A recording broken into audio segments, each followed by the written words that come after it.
ਤੜਫ ਤੜਫ ਕੇ ਅਸੀਂ ਮਰ ਗਏ ਆ। ਉਹਦੀ ਮਾਂ ਵੀ ਤੜਫਦੀ ਆ, ਤੇ ਵੀ ਤੜਫਦਾ, ਭੈਣਾਂ ਵੀ ਤੜਫਦੀਆਂ, ਸਾਡਾ ਕੋਈ ਨਹੀਂ। ਅਸੀਂ ਵਜ਼ੀਰੇ ਵਾਲਾ ਪੰਜਾਬ, ਵਜ਼ੀਰੇ ਆਜ਼ਮ, IG ਪੰਜਾਬ ਮੂਹਰੇ ਅਪੀਲ ਕਰਦੇ ਆ, ਸਾਡੀ ਮਦਦ ਕੀਤੀ ਜਾਵੇ, ਸਾਨੂੰ ਬੱਚਾ बाजियाब करा के साढ़े हवाले किया जाए। अस्सलाम वालेकुम नाज़रीन, आप देख रहे हैं इंसाफ न्यूज़ पाकिस्तान और मैं हूँ आपका मेज़बान जावेद ख़ान। आज हम एक ऐसी दिलखराज स्टोरी आपके सामने लेके आ रहे हैं कि आप ख़ुद जो है वो इस स्टोरी को सुनने के बाद हैरान रह जाएंगे। इस टाइम हम मौजूद है फैसलाबाद के इलाके इंटरनेशनल एयरपोर्ट चौक के पास एक छोटा सा मोहल्ला है, मोहल्ला ताहिरपुरा में। यहाँ पे जो है एक ये जो मेरे साथ आप वालिदैन देख सकते हैं, एक बूढ़ी वालिदैन बैठे हुए हैं। इनका एक कमसन बैठा तकरीबन 20-22 साल का बैठा, 1 साल पहले जो है वो यहाँ से गुम हुआ है, अब तक जो है वो मिला नहीं है। अब हम इनसे मज़ीद बात करते हैं कि वो कैसे गुम हुआ है और इन्होंने कहाँ अपील की है जब, और इनको अभी तक ये इनका बेटा बाजियाब क्यों नहीं हुआ। अस्सलाम वालेकुम। वालेकुम सलाम। अंकल आपका नाम? मोहम्मद अरशाद। मोहम्मद अरशाद साहब, ये बताएं आपका बेटा कब गुम हुआ था और उसके बाद आपने कहाँ जो है वो कोशिश की? जी पुलिस वालियां दा खटकाया, साडा कोई गल नहीं सुनी पुलिस वालियां ने। नाल इत्थे 1 किलोमीटर के घर आए नहीं गए, कहंदे बंदे फड़ाओ, बंदे सानू, साडा बच्चा कोई नहीं, किसी बंदे ने ना सानू शक आ, ना साडा कोई दुश्मन, किसी किस्म का उन्होंने तावन नहीं किया साडे नाल पुलिस नाल। अच्छा अंकल, ये पिछले साल मई में गुम हुआ है, तकरीबन 7 मई को। अब जो है वो 1 साल 12 दिन या 13 दिन हो चुके हैं, आपको आपका बेटा नहीं मिला। आपका बेटा गुम कहाँ से हुआ था? 10 बजे दिनों गया, छोटी 2-5 दिन बाद कहना मैं किताब लैन चला वा, 10:30 बजे दिन अमीपुर बाजार कहना मैं किताब लैन चला। बाद च सानू कोई अता पता नहीं उन्होंने मिले, बहुत भजे हैं, असी बहुत दूर तक भजे हैं, नहीं मिले सानू।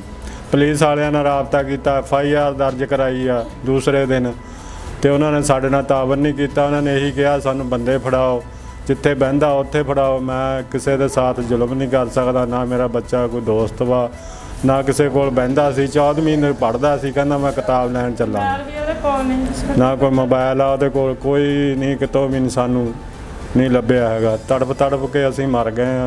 उहदी मां भी तड़फदी आ, ते भी तड़फदा, भैणां भी तड़फदियां, साडा कोई नहीं।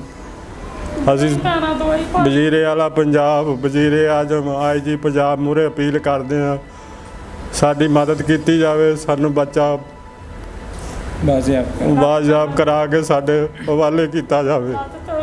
अच्छा अंकल सर, तसल्ली रखें, ये बताएं उसके बाद पुलिस के अलावा आपने कोई इश्तिहार दिया या मीडिया वालों से राबिता किया, या आप कहीं और भी गए या कहीं पे आपने एप्लीकेशन कोई दी? बस मीडिया वालियां नाल भी राबता किया, बस इदां ही सानू लुट्टिया ही आ, कितनी जगह असीं सानू लुट्टिया ही आ।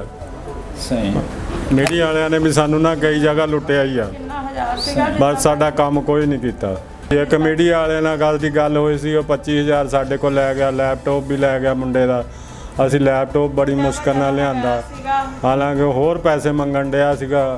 असी कहा असी तां गेड़े च आ गए भाई, असी उहदे कोल परे हो गए, फिर 25,000 साडा खा गया। सर कोई दुश्मनी थी, कोई लड़ाई थी या कोई? किसे नाल नहीं दुश्मनी सी, जिथों मर्जी गली महल्ले च पुछ लो, किसे नाल दुश्मनी नहीं, ना किसे नाल लड़ाई झगड़ा वा, ना किसे रिश्तेदार ना वा। अच्छा फ़र्ज़ करें आपके ना कोई लड़ाई है ना कोई दुश्मनी है, अगर आपका बेटा खुद गया है तो फिर आप क्या मैसेज देंगे अपने बेटे के लिए? मैसेज दिंदे आ भी साडा हाल देख लवे, ਉਹਦੀ माँ तड़फ रही है, ਉਹਦੇ ਭੈਣ ਭਰਾ तड़फ रहे ਆ, ਉਹਦਾ बाप तड़फ ਰਿਹਾ, जे ਉਹ देख लवे तो ਉਹ ਘਰ ਨੂੰ वापस आ जाए। जी नाज़रीन, ये थी वो दिलखराज स्टोरी, आप लोगों ने ये इनकी बातें सुनी। इनके बेटे को तकरीबन 1 साल हो चुका है जो अपने घर से गया लेकिन वापस घर नहीं आया। वो अपील है वज़ीर आला पंजाब से, CPO फैसलाबाद से, DC फैसलाबाद से और हुकाम आला से, वज़ीर आज़म से भी ये अपील करते हैं, चीफ जस्टिस से अपील करते हैं, आला हुकाम से ये अपील करते हैं कि खुदा रहा इनके बेटे को बाजियाब कराए। ये आप स्क्रीन में देख सकते हैं, इनका घर भी देख सकते हैं, इनकी हालत भी देख सकते हैं, गरीब लोग گئے بوڑھے والدین ہیں، ان کا محلہ آپ دیکھ سکتے ہیں، تو مجبور ہوں میں. اور یہ جو ہے وہ لت سے مزدوری، آپ اسکرین پہ ساری چیزیں جو ہے وہ دیکھ سکتے ہیں. حکام بالا سے اپیل ہے کہ ان کے بیٹوں کو جو ہے وہ بازیاب کروائے. پولیس والے ان کو کہہ رہے ہیں کہ آپ جو ہے وہ کسی کو جو ہے وہ اس میں نام ڈالے کہ اس بندے کے اوپر ہمیں شک ہے، لیکن یہ کہہ رہے ہیں کہ ہمیں کسی پہ بھی شک نہیں، ہم کسی کے ساتھ ظلم نہیں کر سکتے. خدا را ان کی اپیل سنی جائے. ملتے ہیں کسی اور پروگرام میں کسی اور مہمان کے ساتھ. دیجیے مجھے اجازت. اللہ کے بعد.